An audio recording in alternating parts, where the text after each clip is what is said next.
नमस्कार, मैं संजीव चंदन।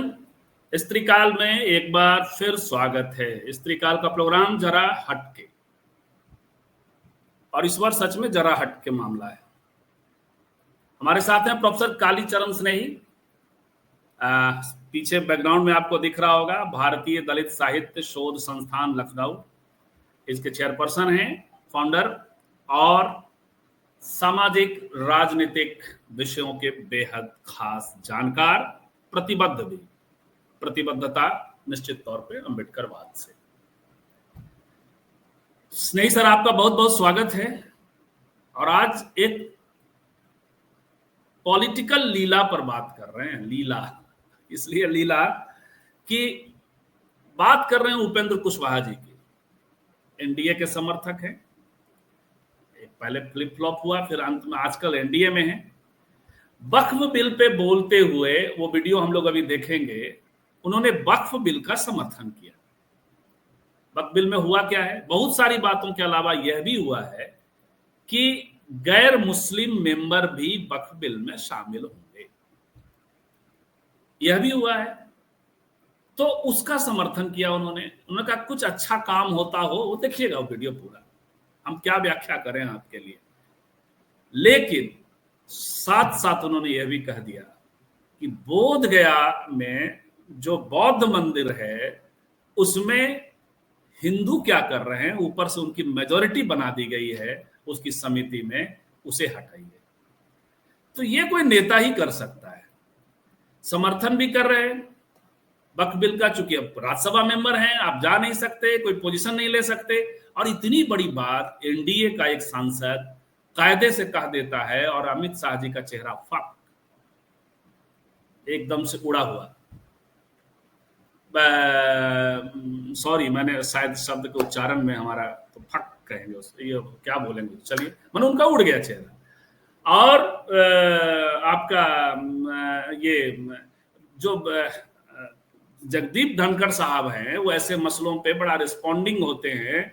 वो भी क्या करें क्या ना करें, पहलू बदलते हुए दिखाई पड़ेंगे अभी आपको। लेकिन बात तो उठ गई। अगले आधे घंटे में हम बात करेंगे उपेंद्र कुशवाहा जी की, और उपेंद्र कुशवाहा जी की राजनीति पे थोड़ा कम करेंगे। जिनकी जाति, जिस जाति से वो आते हैं, और वो लगभग अपने को बौद्धों के साथ और मौर्य कालीन जो स्मृतियां हैं उसके साथ अपने को एसोसिएट कर चुकी है, और उनकी राजनीति वहां, उस पर बात करेंगे। बौद्ध के आंदोलन पर बात करेंगे, और अंत में बात करेंगे अखिलेश यादव जी से, क्या मसला फिसल गया था या कुछ इरादतन था, इस पर भी बात करेंगे स्नेही सर से। बौद्ध के आंदोलन को कायदे से समझना हो तो हमारे दो वीडियोज, इस बातचीत के बाद हम डिस्क्रिप्शन में भी उसे डाल देंगे, हमारे दो वीडियोज पीछे जाकर के देख सकते हैं। बोध गया में मांग क्या है, उसकी हिस्टोरिसिटी क्या है, कब से ये मांग उठती रही है, किस किस स्टेज पे कब कब क्या क्या हुआ है, वो सब भी आप देख पाएंगे।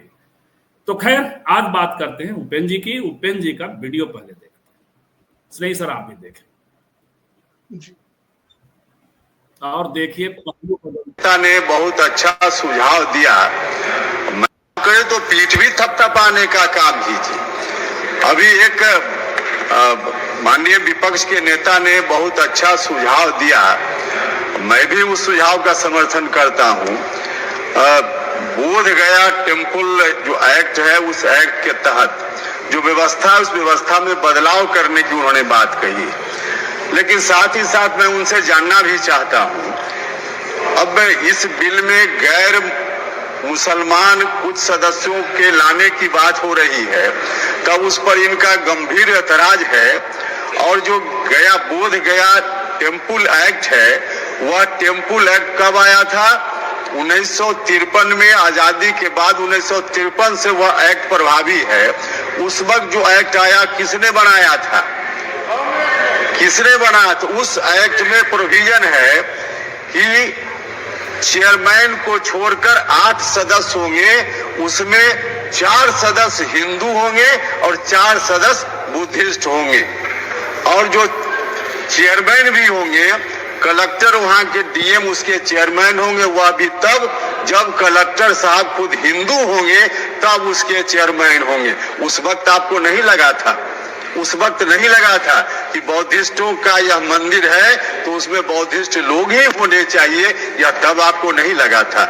आज आप सुझाव दे रहे हैं तो मैं सुझाव का भी समर्थन करता हूं और किरण रिजिजू साहब से आग्रह करता हूं कि आपके लोग भी आपसे ही अपेक्षा कर रहे हैं। किरण रिजिजू साहब, आपके लोग भी आपसे ही अपेक्षा कर रहे हैं। आज दुनिया भर में यह मैसेज है कि बोधगया में आंदोलन चल रहा है। आपसे आग्रह है कि आप जो आंदोलनकारी लोग हैं उनकी मांगों पर ध्यान दीजिए और वहां बोधगया टेम्पल, बुद्धिस्टों को एक टेम्पल है, वह कोई वक्फ की तरह पूरे देश भर में उसका फैलाव, और जिस टेम्पल के बारे में डिमांड है वह सिर्फ एक टेम्पल के बारे में, और उस टेम्पल से पूरे देश की पहचान बनती है। तो उसमें निश्चित रूप से मैं भी आपसे अपनी पार्टी की ओर से आग्रह करना चाहता हूं कि बुद्धिस्टों को सौंप दीजिए ताकि उस टेम्पल के प्रबंधन का काम बुद्धिस्ट लोग अपने हिसाब से कर पाए। महोदय,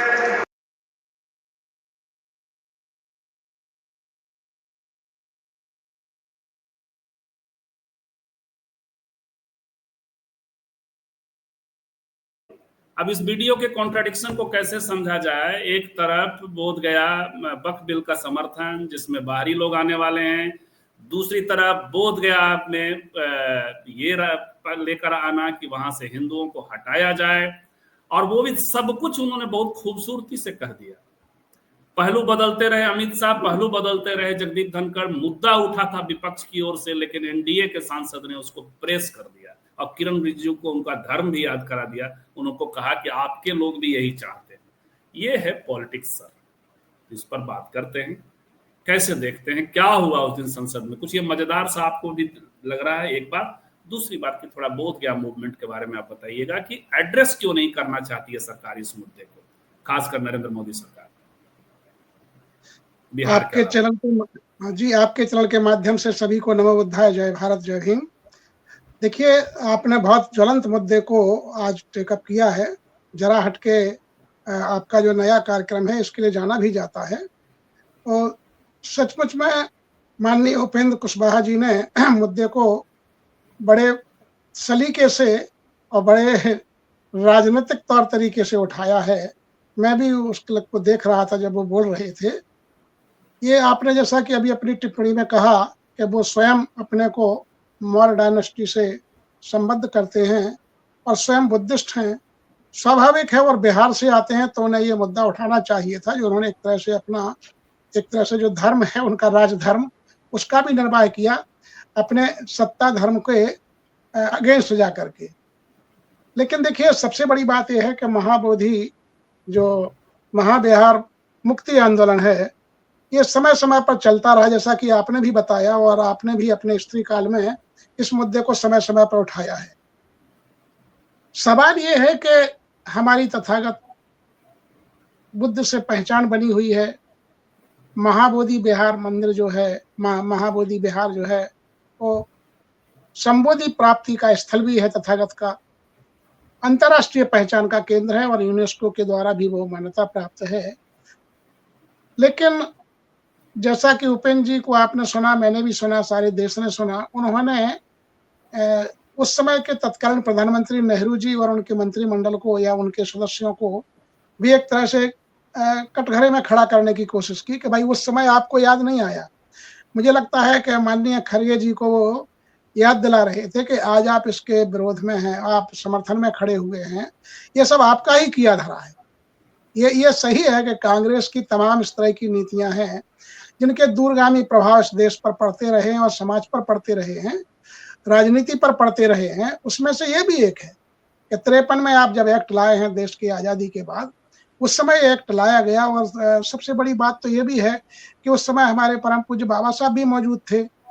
उनके रहते हुए भी ये मसला कैसे हो गया, मुझे लगता है बाबा साहब ने निश्चय ही विरोध किया होगा। मैंने इस संबंध में अभी कुछ दस्तावेज नहीं खंगाले हैं, लेकिन निश्चय ही बाबा साहब का विरोध रहा होगा। यद्यपि उस समय उन्होंने बौद्ध धर्म में दीक्षित नहीं हुए। ये एक्ट बिहार का एक्ट है, इसलिए बाबा साहब इसमें कुछ कर नहीं सकते थे। बीटी एक्ट बिहार सरकार ने बना रखा। हाँ, नहीं, फिर भी बाहर से तो जैसे कि होता है, बाहर जैसे आज बाहर से सब लोग समर्थन दे रहे हैं, बाबा साहब का एक बड़ा कद था, किसी भी मुद्दे को वो छोड़ नहीं सकते थे। इस मुद्दे को मुझे लगता है किसी किसी प्रकार से किया होगा एड्रेस, निश्चय ही किया होगा, लेकिन नेहरू जी जैसा कि हिंदू कोर्ट बिल में पलटी मार गए थे, तो निश्चय ही चूंकि प्राइम मिनिस्टर तो वही थे नेहरू जी, तो निश्चय ही मुद्दा दब गया होगा। बाबा साहब की आवाज को वैसे भी ये लोग दबाते रहे हैं, बाया किसी तरह से मुद्दा उठता रहा है।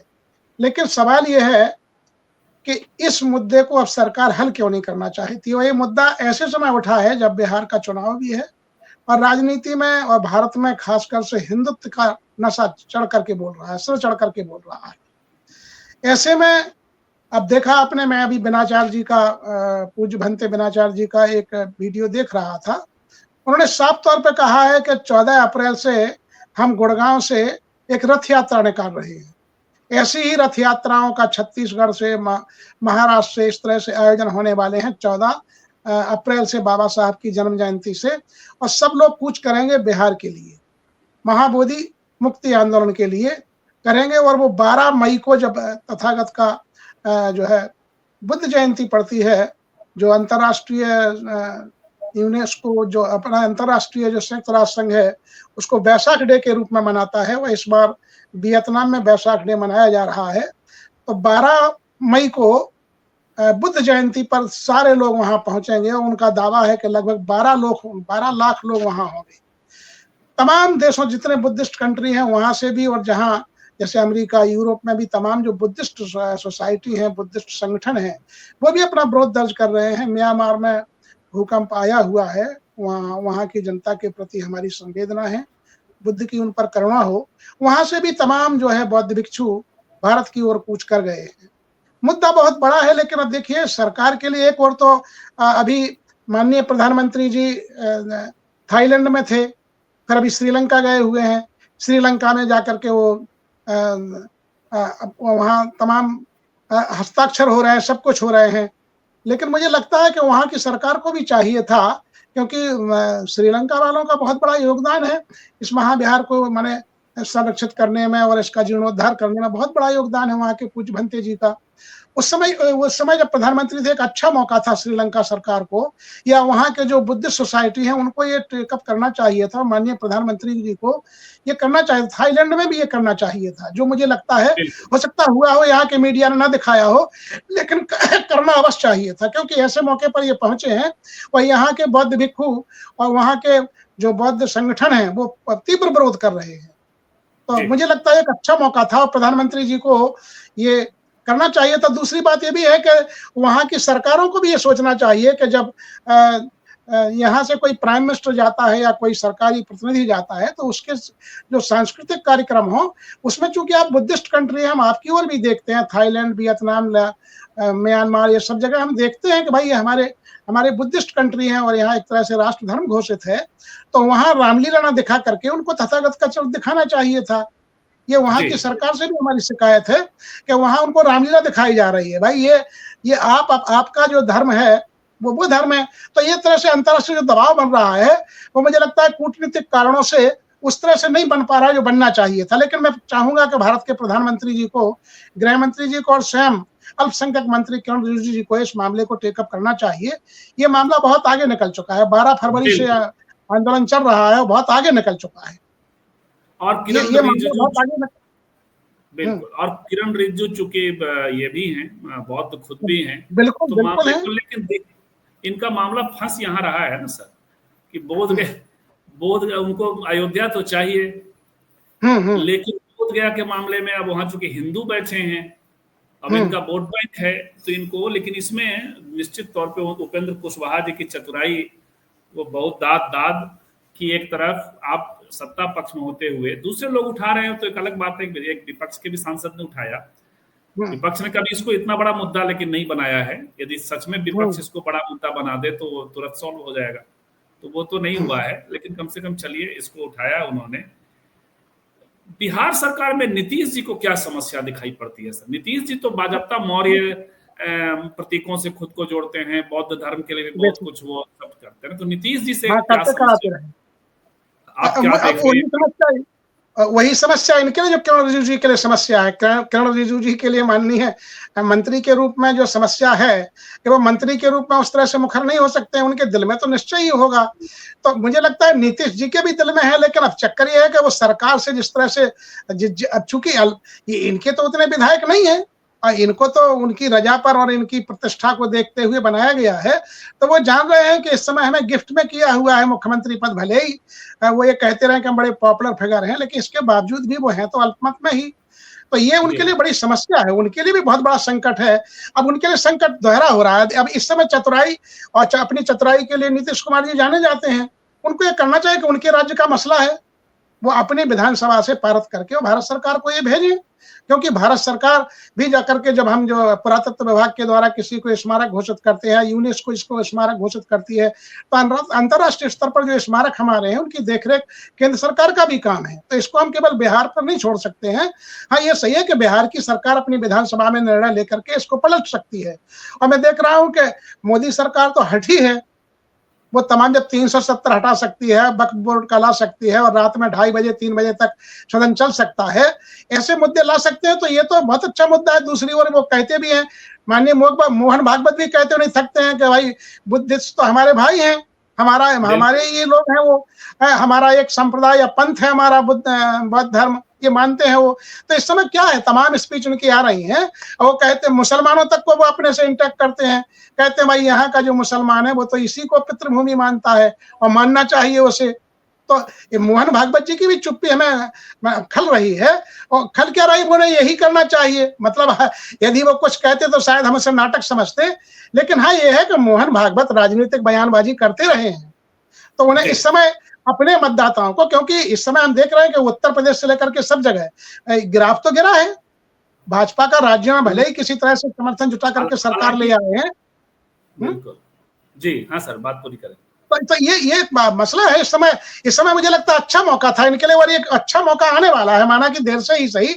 12 मई को नहीं खोना चाहिए, वो अंतर्राष्ट्रीय वैशाख डे होता है, और संयुक्त राष्ट्र संघ के द्वारा 14 अप्रैल को कर दें दीक्षा भूमि में। लेकिन एक चीज देखिए, क्योंकि ये मुद्दा थमने वाला नहीं है। अब देखिए, मैं तमाम बौद्ध भिक्षुओं को सुन रहा हूं जो बहुत लर्नेड हैं, क्योंकि तमाम बौद्ध भिक्षु बहुत पढ़े लिखे और बहुत संजीदा किस्म के बौद्ध भिक्षु हैं भारत में।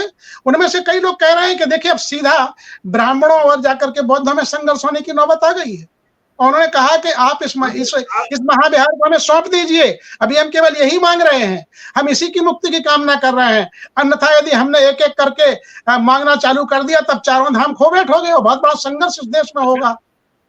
अच्छा, एक बात सर, साफ तौर पर कहा है, तमाम बौद्धाचार्य को कह रहे हैं कि आप मुसलमानों की मस्जिदों को खुदवा करके वहां राम मंदिर और शिवलिंग खोज रहे हैं, यदि हमने यही सब काम चालू कर दिया तब तक, क्योंकि 500 वर्ष से जो भी पुराने मंदिर हैं उन सब में जाकर के तथागत के अवशेष मिलेंगे, तथागत के ही सब कुछ मिलेगा। जमीन में जी, बल्कि बौद्धों की मांग तो ये भी नहीं है, मांग तो सिर्फ इतना है कि आप कमेटी को ठीक कर दीजिए। कमेटी में हिंदुओं का क्या काम?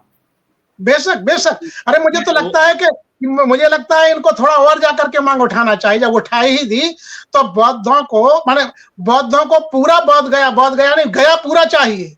वहां विष्णु पद ये सब जो काल्पनिक जो चीजें हैं, इनका कोई औचित्य नहीं है। अभी तो उनको जैसे अयोध्या को पूरी ले ली है, साकेत को पूरा ले लिया है, और कल के दिन यदि माना कि देखिए इस देश में कुछ भी हो सकता है, 100 साल में या 90 साल में जब RSS यहाँ सत्ता पे काबिज हो सकती है, हम हो सकता है 50 साल बाद काबिज हों। यदि ऐसा हो गया तो फिर हम जाकर के मान लीजिए कि फिर गया को मुक्ति करेंगे हम यहाँ से। ऐसा हो गया सर, ऐसा हो गया तो आप देखिए, अच्छा इनकी चतुराई, बड़े इतने चतुर माने जाते हैं, लेकिन इस वक्त जब आंदोलन थोड़ा उतना नहीं फैला है, उस वक्त में ये चुपके से कर देते तो इनके मतदाताओं को भी कोई दिक्कत नहीं होता। लेकिन नहीं होती। अब 14 अप्रैल से जब रथ यात्रा चालू होगी, इन्हीं की तर्ज पर जब रथ यात्रा चालू होने वाली है गुड़गांव से, देखिए माने घोषित रूप में भले ही गुड़गांव पंजाब या यहाँ पश्चिमी उत्तर प्रदेश के लोग बौद्ध ना हुए हों, लेकिन सारे के सारे अम्बेडकरवादी बौद्ध हैं और पक्के बुद्धिस्ट हैं, बहुत कट्टर बुद्धिस्ट हैं, समझ रहे। और ये वो 22 प्रतिज्ञाओं वाले बुद्धिस्ट हैं, ये बाबा साहब के अनुयायी हैं, ये नव बौद्ध हैं, ये किसी तरह से झांसे में आने वाले नहीं हैं। तो ये और समझ मुझे तो ये सरकार लगता को, है कि अरे भाई वहां कई कूटनीतिक सरकार के पास सलाहकार होते हैं, वो उनको इस संवेदनशील मसले को समझना चाहिए। और ये मामला जब वो अपने को मानते हैं कि भाई विष्णु के अवतार है, भाई विष्णु के अवतार है, भाई तो ठीक है, एक ही टेम्पल का तो है, मुख्य महाबोधि मंदिर का, महाबोधि बिहार का ही मसला तो है ये, उसको सौंप दीजिए चुपचाप। यदि ये मसला पूरा तो उठ वहाँ गया बहुत मामला कुछ है, मसला तो वहाँ है, बहुत कुछ है, उठाया एक ही मुद्दा जा रहा है। वहाँ बेशक जो मुख्य वहाँ जो मुख्य आंदोलन है, बाकी लोग और बातें कर रहे हैं, लेकिन जो मुख्य आंदोलनकारी हैं वो एक ही मुद्दा उठा रहे हैं कि समिति में से हिंदुओं को हटाओ, बीटी एक्ट में बेशक। बदलाव करो। वो ये नहीं कह रहे हैं कि यहाँ जो शंकर हैं वो बैठे हुए उनको हटाओ, वो कहाँ गए, ऐसी कोई मांग नहीं है अभी, मुख्य मांगों में नहीं है। खैर एक बात, दूसरी बात सर कि क्या मैंने विपक्ष को ऐसी चीजों से सांप्रदायिकता का इलाज ढूंढा जा सकता है। जो लगातार मुसलमान कौम को टारगेट किया जा रहा है, टारगेट शिफ्ट हो जाता है और बातें दूसरी हो सकती थी, लेकिन विपक्ष न सामने से आके समर्थन करता है, न ऐसी चीजों को प्रमोट करता हुआ दिखाई पड़ता है। बेशक बेशक। एक बात सर, इसमें कोई दृष्टिहीनता का भी मामला है क्या? ये जो अखिलेश जी कह गए, बेशक। इसको हाँ कैसे जी जी जी। हाँ, देखिए? अखिलेश जी को पता नहीं, मैं भी थोड़ा कंफ्यूज हुआ कि ऐसा तो नहीं। मंत्री जी बताएं हमें। बिल्कुल सुना जाए। वो खुद भी माइनॉरिटी हैं, भगवान बुद्ध के रास्ते पे चलते हैं, भगवान बुद्ध का रास्ता दूसरा है। हम आपको अपना मानते हैं तब भी जब आप हमारे बहुत सारे ग्रंथों को नहीं मानते, तब भी हम आपको अपना मानते हैं।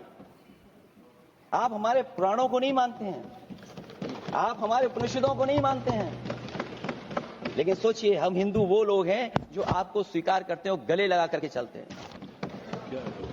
अब मैं दूसरे धर्म पे नहीं जाऊंगा, कोई नाराज हो सकता है। अब आप बताइए, वो हालांकि वो अमित शाह जी को कह रहे थे जैन धर्म के बारे में, क्योंकि जैन धर्म भी पुराणों को और उपनिषदों को नहीं मानता है, इसीलिए उन्होंने कहा कि हम दूसरे धर्म पे नहीं जाएंगे। और किरण रिजिजू बौद्ध हैं, लेकिन ये कितना हल्कापन, बचकानापन मुझे लगता है अखिलेश जी का, कि आप बौद्ध हैं, उनको आप हिंदू, और आप पुराण में तो आपको शूद्र माना जाता है। अखिलेश जी, आप पुराणों की वकालत करने लग गए इसके बहाने। उपनिषदों की तो समझ में आता है क्योंकि वो वेद विरोधी थोड़ा एक डेवलपमेंट है, पुराणों के पक्ष में बोल गए। ये थोड़ा सा क्या है सर, ये कैसे है? मुझे लगता है कि उनके पहले थोड़ा मैं भी कंफ्यूज हुआ, मैं सकते में आया कि ये क्या हो रहा है। अच्छा देखिए, यहाँ मुझे लगता है कि ये उनसे फिसलन हुई है और उन्हें अब चूंकि पार्लियामेंट में कही गई बात है, अब उन्हें सफाई देंगे तो भी बड़ा मुश्किल है, क्योंकि मामला बहुत बीत गया है। लेकिन सचमुच में तकनीकी तौर से और वैसे भी व्यवहारिक तौर से उनसे बड़ी चूक हुई है। माने जो पीडीए की बात करते हैं, भाई मुसलमानों की आप बात करते हैं, दलितों की बात करते हैं, दलित इस समय बड़ी संख्या में आपसे इंटरेक्ट हो रहा है। और उसमें पश्चिमी उत्तर प्रदेश से लेकर के उत्तर प्रदेश के तमाम दलित बहन जी का साया, मतलब बहन जी की छाया से निकल करके अपना मन मार करके वो साइकिल पर सवार होने की कोशिश कर रहे हैं। उस वक्त में आप ये कह देते हैं एक तरह से, तो एक तरह से ये जो है आप कट्टर हिंदू बन रहे हैं। मतलब ये तो एक मोहन भागवत जी के जैसा स्टेट, ये मोहन भागवत जी कहते, ये कोई वहां का कैबिनेट मंत्री का कहता जो मनुवादी है और जो व्यवस्थावादी है, वो कहता तो ठीक था, लेकिन उनसे फिसलन हुई है, ये बहुत बड़ी चूक हुई है। और ये कोट किया जाएगा हमेशा के लिए। माने अपने आप को वो वही तो हैं जिनको टोटी चोर कहा जा रहा है। मंदिर में प्रवेश किया तो मंदिर धोया गया, मुख्यमंत्री से आवास जब खाली किया तो वहां आवास को धुलवाया गया। आप अपने आप को कहते हैं हम शूद्र हैं और उन्हीं धर्म ग्रंथों की आप वकालत कर रहे हैं कि उनको हम मानते हैं। अरे भाई, बौद्धिस्टों के आपको वैज्ञानिक धर्म की वहां यदि कुछ करना भी थी या ना करते तो उपेंद्र कुशवाहा जी जैसा कुछ कर सकते थे। ये बहुत बड़ी चूक उनसे हुई है, बहुत बड़ी चूक हुई है। उन्होंने दिल दुखाया हम लोगों का। और किरण रिजिजू को जो करके, यद्यपि किरण रिजिजू भारत सरकार का हिस्सा है और इस भारत सरकार में दलितों की उस तरह से कोई आस्था नहीं है, जो संविधान विरोधी काम करते हैं उन्हें हमारी कोई आस्था नहीं है। लेकिन रिजिजू जी को भी मैं सोच रहा हूं कि सरकार में रहकर के कितनी मजबूरी होती है और ऐसे काम इन्हीं लोगों से कराए जाते हैं। ये भाजपा की या कोई भी कैबिनेट सरकार, कोई भी केंद्र सरकार, उन्हीं से कराया जाता है। माने एक बुद्धिस्ट से इस तरह के मामले कराए जा रहे हैं। माने ये देखिए, उसी समय आंदोलन चला है। अब किरण रिजिजू जी अपने वहां के लोगों को क्या जवाब देंगे? आपने ठीक इंगित किया है कि अरुणाचल प्रदेश में तो हिंदू बाहुल्य है, तो वहां उन्हें अपने वोट बैंक को देखना है। तो वोट बैंक देखते रहिए, लेकिन इतिहास में आप जिस तरह से दर्ज हो रहे हैं वो याद रखा जाएगा। इस चीज को उन्हें नहीं भूलना चाहिए। मैंने जानबूझ करके ये दोनों वीडियो इसलिए दिखाया साथ में कि एक बड़ी चतुराई से एक व्यक्ति जो कि एनडीए की गोद में बैठा है वो कैसे इस मुद्दे को उठा दे रहा है, और एक बड़ी थोड़ी सी बने फिसलन से, वैचारिक फिसलन से, या कहें कि वैचारिकता अभी उनका डेवलप ही हो रही है, मैं मानूंगा अखिलेश जी के मामले में इस दिशा में। पहले वो कुछ और थे, अभी कुछ और हो गए, पीडीए वगैरह अच्छा काम कर रहे हैं, तो उसमें थोड़ा ये हो गया। मैंने जानबूझकर इसलिए भी दिखाया कि किरण रिजिजू साहब बौद्ध हैं आप, और ये बड़ी मांग बौद्धों ने कर रखी है, कोई नाजायज मांग तो नहीं है। नहीं, बिल्कुल 9 की सरकार को करना पड़ेगा, 4 बौद्ध 4 हिंदू और एक जी। ये तो आपने बात बहुत अच्छी उठाई है कि कांग्रेस विपक्ष में विपक्षी दल का मतलब नेतृत्व भी कर रहे हैं, अब विपक्ष के नेता भी हैं। वो देखिए, उन्हें बेगूसराय से यात्रा चालू की है। उन्हें यदि सचमुच में उनके समझदार लोगों की समझदार सलाह होती तो उन्हें ये यात्रा नालंदा बिहार से करना चाहिए थी आरंभ, वहां से टेकअप करना चाहिए, तब शायद उन पर असर पड़ता। वो बेगूसराय जा रहे हैं, भूमिहारों की भूमि में जा रहे हैं, भूमिहार सुपुत्र को लेकर के। अब उससे क्या दर्शाना चाहते हैं मैं नहीं समझता हूं। ये बहुत बड़ी टेक्निकल गलती है, और यदि ये कर भी दी तो अभी वो उनको इतनी समझदारी कुछ देना चाहिए। बिहार में चूंकि चुनाव है और बिहार में वो अपने आप को परिपक्व स्थापित करने की कोशिश कर रहे हैं, तो वो जाकर के भूमिहार पुत्र से काम नहीं संभलेगा। उन्हें अपनी यात्रा का मूवमेंट तुरंत ही जाकर के महाबिहार महाबोधि के लिए प्रस्थान कर जाना चाहिए और वहां लोगों से बात करना चाहिए। मुझे लगता है उनको यह डर है, जिस नस पर उपेंद्र कुशवाहा जी ने पार्लियामेंट में उठाया कि तुम्हारे पूर्वजों का ही किया धरा है, तो उनको बताया गया होगा, एक तो डर बता दिया गया होगा।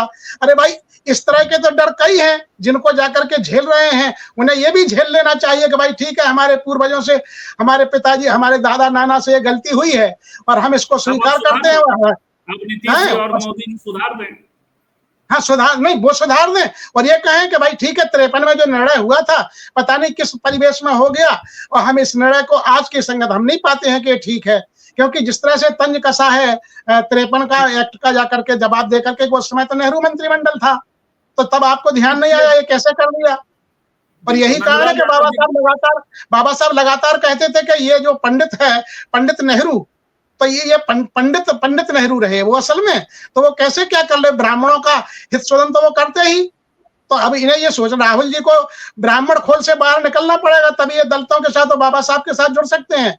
संविधान की बात करोगे और फिर साथ में तुम जाकर के मनुस्मृति को छोड़ करके संविधान की प्रतियां लहराओगे और बिहार में आंदोलन बेगूसराय पे जाकर के चालू करोगे, और इतना बड़ा आंदोलन चल रहा है।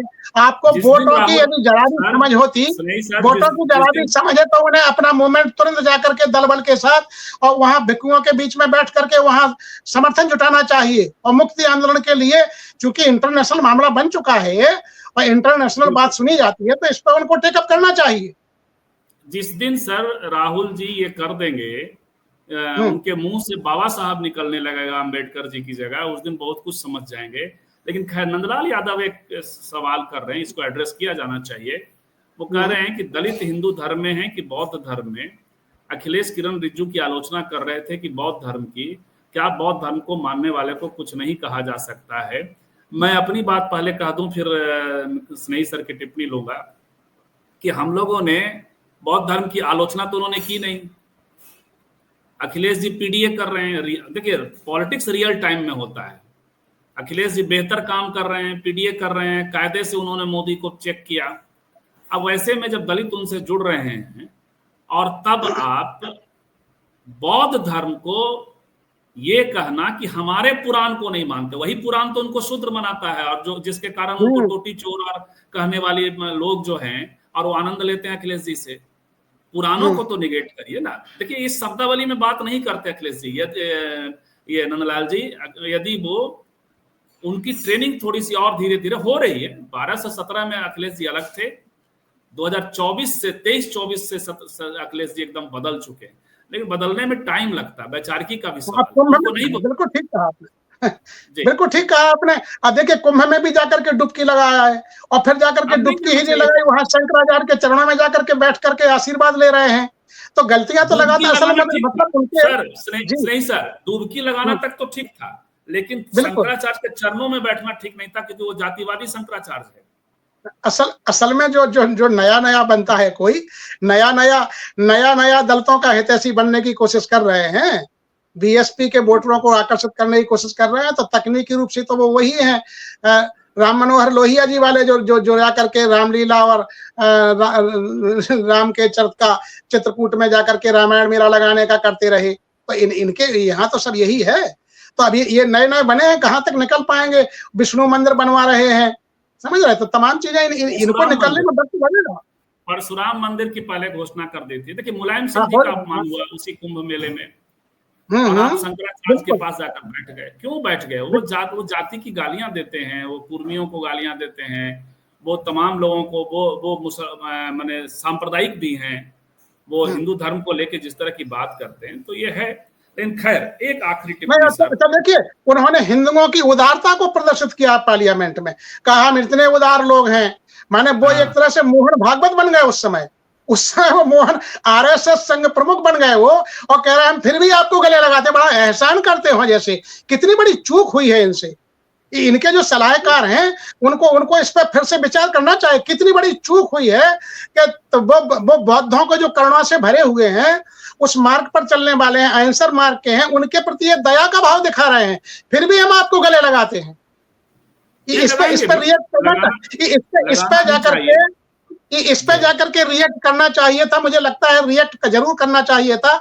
उस समय गृह मंत्री भी चूक गए, वो तमाम जगह रिएक्ट करते रहे, विपक्ष में के लोगों को टोका था। उस समय उन्हें टोकना चाहिए था, उनसे भी ये गलती हुई है, उनको टोकना चाहिए था। गृह मंत्री क्या कर पाएंगे? गृह मंत्री का तो खेल ही अलग है, वो तो उसमें फंस जाते, उसी में तो उपेंद्र कुशवाहा नहीं, लेकिन जैसे वो सबको करते रहे, ट्रैक करते रहे धीरे धीरे, तो इसमें उनको थोड़ा कर सकते थे। और मतलब जैसे तो उनको, यद्यपि वो कहाँ कहेंगे, वो तो अम्बेडकर साहब का मजाक उड़ा बैठे। सही कहा आपने, उनके मुंह से कैसे नहीं है। अखिलेश जी हमारे हैं, तमाम आलोचनाओं के बावजूद, इसलिए हमारी आलोचना को शिकार हो सकते हैं, वहां नहीं कर सकते। तो खैर नहीं सर, अंतिम टिप्पणी एक बात करिएगा, आप कितना होपफुल हैं ये आंदोलन अपना? देखिए आंदोलन तो परिणाम पर पहुंचेगा। अब देखिए हम देखते हैं कि जैसे इनका राम मंदिर आंदोलन चला तो बरसों चला, ये लोग खुद मानते हैं कि 49 से लगातार चला, और आकर के भव्य मंदिर बना जब उनकी सरकार बनी। तो यदि ये मोदी सरकार नहीं चेतती है और किरण रिजिजू इस पर कुछ नहीं करवा पाते हैं सरकार से, तो ये मानिए कि ये आंदोलन भी बहुत व्यापक रूप लेगा, अंतरराष्ट्रीय रूप ले चुका है, ले रहा है। इस पर भारत सरकार की ही नहीं, भारत की भी किरकिरी होगी, भारत की भी किरकिरी होगी। और मैं ये चाहूंगा कि इस समय एक अच्छा हुआ, भाई हर चीज में कुछ बुराई में अच्छाई छुपी होती है। एक अच्छा हुआ कि बौद्धिस्ट जाग गए हैं, जगा दिया है। जो बौद्धिस्ट बनने की प्रक्रिया में थे, जो नव बौद्ध हैं, उनको जगा दिया है। और रथ यात्रा यदि चालू होने वाली है 14 अप्रैल से, तो आप सच मानिए बहुत भयंकर मतलब मामला हो जाएगा, ये संभाले नहीं संभलेगा। अभी हम देख रहे थे कि जाकर के श्रावस्ती में माननीय यहाँ के मुख्यमंत्री उत्तर प्रदेश के भाषण दे रहे हैं, व्याख्यान दे रहे हैं, बड़ा बड़ा संजीदा व्याख्यान दे रहे हैं, बुद्ध को लेकर के, तथागत को लेकर के बहुत संजीदा व्याख्यान दे रहे हैं। हमारी पहचान है, हमारा फैलाना है, हमारी संस्कृति का हिस्सा है। अरे भाई ये तमाम जगह हस्तक्षेप करते हैं, ये जाकर के यही अपना एक आध स्टेटमेंट दे दें, ये दे दें, क्योंकि इन्हें तो वोट चाहिए। यहाँ उत्तर प्रदेश के जो पश्चिम में जो नव बौद्ध हैं, हम लोग सब बैठे हुए हैं, इन्हें यदि चाहिए तो कम से कम, भले ही इनके मन में कुछ हो, लेकिन स्टेटमेंट ही सही। जैसे बुद्ध के बारे में हम जानते हैं कि ये राम भक्त हैं, हनुमान लला के भक्त हैं, इसके बावजूद भी श्रावस्ती गए हैं, तो जाकर के वहां उन्होंने जाकर के वहां वो दिया है, भाषण दिया है बुद्ध के लिए। तो इन्हें एक आध बाइट दे देनी चाहिए कि भाई वहां जो हो रहा है मामला संजीदा है। और सरकार से हम भी आग्रह करेंगे, केंद्र सरकार से, बिहार के माननीय मुख्यमंत्री जी से, और संयुक्त सरकार जो है डबल इंजन की सरकार, उससे भी हम कहेंगे। तो ये अपना जो राष्ट्रीय कद बढ़ा रहे हैं, उस कद में इजाफा करने का इन्हें भी एक मौका है, लेकिन इनसे उम्मीद नहीं की जा सकती है। बिल्कुल सर। तो ये सब है नंदलाल जी, समझने की कोशिश करिए हम लोग क्या कह रहे हैं। पुरानों की जब प्रशंसा करेंगे अखिलेश जी, और हिंदू धर्म में होने की बात, तो मैंने कहा है कि वो जाकर गंगा यमुना में जाकर स्नान करें, कोई बात नहीं, लेकिन यदि शंकराचार्य के चरणों में जाकर लौटेंगे जातिवादी, तो वो यादवों के साथ न्याय नहीं कर रहे। बहुत सारी बात है, कुर्मियों के साथ भी नहीं। इन्होंने खुद ही कहा कि कुर्मियों के यहाँ विधवा विवाह होता है, इसलिए शूद्र हैं। ये शंकराचार्य जी का बयान है। अब आप अंदाज लगा लीजिए। पुरानों की कथा की ओर आप जाना चाह रहे हैं, तो पुराण की कथा क्या क्या करते हैं वो सब भी देख लीजिए। लेकिन कुल मिलाकर के